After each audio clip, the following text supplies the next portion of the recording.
ఆడుకుంటామంటే కొట్టింది. ఎప్పుడూ అంత నాకేం ఇవ్వదు. ఎందుకు ఇవ్వదురా? ఏమిచ్చింది? నాకేం చేసింది? అమ్మ అనగానే చాలామందికి వచ్చే ఒకే ఒక క్వశ్చన్, అసలు అమ్మ ఏం చేసింది, అసలు అమ్మ నాకు ఏమి ఇచ్చింది అని.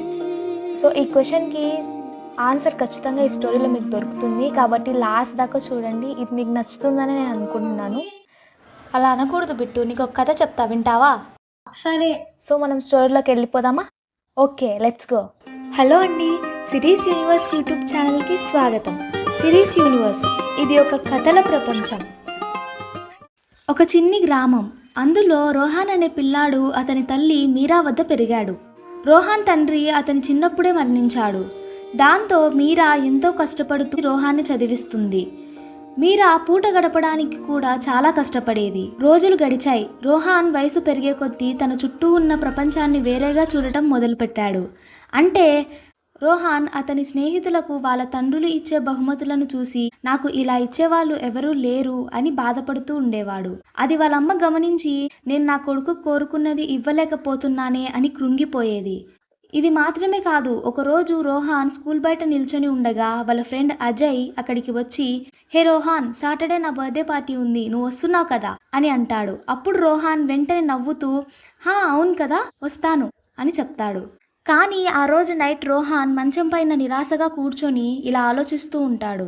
అజయ్కి అందరూ ఖరీదైన బహుమతులు ఇస్తూ ఉంటారు, కానీ నేను అలా ఏ బహుమతి ఇవ్వలేకపోతున్నాను అని తనలో తానే బాధపడుతూ ఉంటాడు. అప్పటి నుంచి రోహాన్ ఎలాగైనా సరే మంచిగా చదువుకొని బాగా డబ్బు సంపాదించి ఒక రిచ్ లైఫ్ పొందాలని అనుకుంటాడు. 5 సంవత్సరాల తర్వాత తను అనుకున్నట్లే 20 ఏళ్ల వయసులోనే రోహాన్కి దుబాయ్లోని ఒక పెద్ద కంపెనీలో మేనేజర్గా జాబ్ వస్తుంది. ఆనందంలో రోహాన్ వాళ్ళ అమ్మ గురించి ఒక్క క్షణం కూడా ఆలోచించకుండా దుబాయ్ వెళ్ళాలని అనుకుంటాడు. రైల్వే స్టేషన్లో మీరా రోహాన్కి ఇలా చెప్తూ ఉంటుంది, నాన్న టైంకి తింటూ ఉండు, వీలున్నప్పుడు ఫోన్ చేస్తూ ఉండు అని. కానీ రోహాన్ అదేం పట్టించుకోకుండా వెళ్ళిపోతాడు. ఇంకంతే, రోహాన్ దుబాయ్లో సెటిల్ అయిపోతాడు. అప్పటి నుంచి తను వాళ్ళ అమ్మతో మాట్లాడడం మానేస్తాడు. ఒకరోజు వాళ్ళమ్మ మీరా పదే పదే కాల్ చేస్తూ ఉంటుంది. అప్పుడు రోహాన్ కాల్ లిఫ్ట్ చేసి గట్టిగా ఇలా అంటాడు, ఏంటమ్మా నాకు ఇక్కడ పనులు ఉన్నాయని.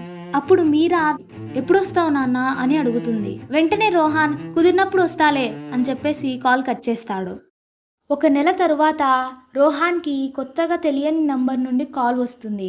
కాల్ ఎత్తగానే ఒక ఆవిడ, రోహాన్ మీ అమ్మ ఇక లేరు, నువ్వు వెంటనే వచ్చేయి అని చెప్తుంది. అనగానే రోహాన్ ఏమైంది అని అడుగుతాడు. దానికి ఆవిడ, 1 నెల క్రితం మీ అమ్మ నీకు కాల్ చేసినప్పుడు ఆవిడకి ఒక జబ్బు వచ్చి మంచానికే పరిమితం అయిపోయింది. అప్పటి నుంచి ఆవిడకి తిండి పెట్టడానికి, మాట్లాడడానికి ఎవరూ లేరు, చూడడానికి కూడా ఎవరు వచ్చేవారు కాదు. నీ ఫోన్ కోసం ఎదురు చూస్తూ అలానే ప్రాణాలు వదిలేసింది రోహాన్ అని ఏడుస్తూ చెప్పి కాల్ కట్ చేస్తుంది. అప్పుడు రోహాన్, ఏంటి ఇప్పుడు నేను లీవ్ పెట్టి ఈవిడ కోసం వెళ్ళాలా అని ఆలోచించి, ఎలాగో 2 డేస్లో వీకెండ్ ఉందిగా అప్పుడు వెళ్దాంలే అని అనుకుంటాడు. 2 రోజుల తర్వాత రోహాన్ వాళ్ళ ఇంటికి వస్తాడు. తనకి కాళ్ళు చేతులు వణుకుతూ ఉంటాయి. తను ఇంట్లోకి రాగానే అక్కడ ఒక టేబుల్ పైన ఒక తెల్ల పేపర్ కనపడుతుంది. వెళ్ళి అది తెరిచి చూస్తాడు. అది ఏంటో కాదు, వాళ్ళ అమ్మ తన కోసం రాసిన చివరి మాటలు.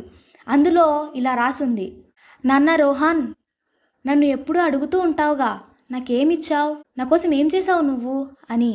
నేను నీకు ఖరీదైన బహుమతులు, ఆస్తి అంతస్తులు ఇవ్వలేకపోవచ్చు, కానీ నేను నీకు ఏమిచ్చానో తెలుసుకోవాలని అనుకుంటున్నావా? అయితే విను. నీకోసం నా కలలను వదిలేసి నీకు మంచి భవిష్యత్తు ఇవ్వాలని నా శక్తికి మించి పనిచేసి నిన్ను చదివించాను. నువ్వు ఆకలిగా ఉండకూడదని నేను ఎన్నోసార్లు నా ఆకలిని మర్చిపోయా. నువ్వు జ్వరం వచ్చి పడుకున్నప్పుడు నిన్ను చూసుకుంటూ ఎన్నో నిద్రలేని రాత్రులు గడిపా. ఇప్పుడు చెప్పు, నువ్వు అనుకున్నట్లు నీకు నేను ఏమి ఇవ్వలేకపోయానో. నా ప్రేమను, ఆఖరికి నా జీవితం మొత్తాన్ని నీకే అర్పించాను రోహాన్. ఏదో ఒకరోజు నువ్వు తండ్రివి అయినప్పుడు నా ప్రేమని నువ్వు అర్థం చేసుకుంటావని ఆశిస్తున్నా నాన్న. ఇట్లు ఎప్పటికీ నిన్ను ప్రేమించే నీ తల్లి మీరా అని రాసింది. ఆ లెటర్ చదివాక రోహాన్కి కళ్ళల్లో నుంచి నీళ్లు ఆగలేదు. అతను వాళ్ళ అమ్మతో చివరగా మాట్లాడిన మాటల్ని గుర్తు తెచ్చుకొని మా అమ్మని బాగా చూసుకొని ఉంటే బాగుండేది అని చాలా బాధపడతాడు. కానీ ఆ రోజు మాత్రం తను ఒక అద్భుతమైన విషయాన్ని తెలుసుకున్నాడు. తల్లి ప్రేమని వాళ్ళు ఇచ్చే డబ్బుల్లోనో, వాళ్ళు ఇచ్చే ఆస్తి అంతస్తులోనో వెతికితే దొరకదు. అది వాళ్ళు మన కోసం చేసిన త్యాగాల్లో ఉంటుంది. ఒక తల్లి ఎప్పుడూ కూడా తన గురించి తాను ఆలోచించుకోదు. ఏది ఉన్నా తన బిడ్డలకి పెట్టాలి అనే కోరుకుంటుంది. కొన్ని సంవత్సరాల తర్వాత రోహాన్ తండ్రి అవుతాడు. అప్పుడు రోహాన్ వాళ్ళ అమ్మ ఫోటోని అర్థమైంది అమ్మ అన్న ఫీలింగ్తో చూస్తూ ఉంటాడు. రోహాన్కి వాళ్ళ తల్లి లెటర్ రాసింది కాబట్టి తన విలువ అర్థమయ్యింది. కానీ మీరలాంటి ఎంతోమంది తల్లులు ఏ విలువ లేకుండా వాళ్ళ ప్రాణాల్ని కోల్పోయారు. దయచేసి ఇలాంటి చావుల్ని తల్లులకి ఇవ్వకండి. ఏంట్రా ఇప్పుడు అర్థమైందా అమ్మ నీకు ఏమిస్తుందో? అర్థమైందక్క. సారీ అక్క. నాకు కాదు, వెళ్ళి మీ అమ్మకి సారీ చెప్పు. ఒకప్పుడు తల్లిని నేను చూసుకుంటా అని పోటీ పడేవాళ్ళు. కానీ ఇప్పుడు నువ్వు చూసుకో అంటే ఏం నువ్వు చూసుకో అని గొడవ పడుతున్నారు. అట్లాంటి పరిస్థితి వచ్చింది. ఒకటి చెప్తాను, గుర్తుపెట్టుకోండి.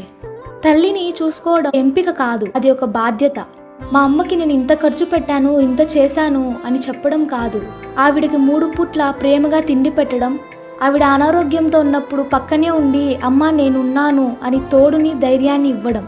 ఆ క్షణం ఆ తల్లి తన శ్వాస విడిచినా కూడా ఎంతో ప్రశాంతంగా ఆనందంగా వదులుతుంది. ఇది ఎప్పటికీ మర్చిపోకండి. ఈ స్టోరీ అందరి తల్లులకి అంకితం. Thank you.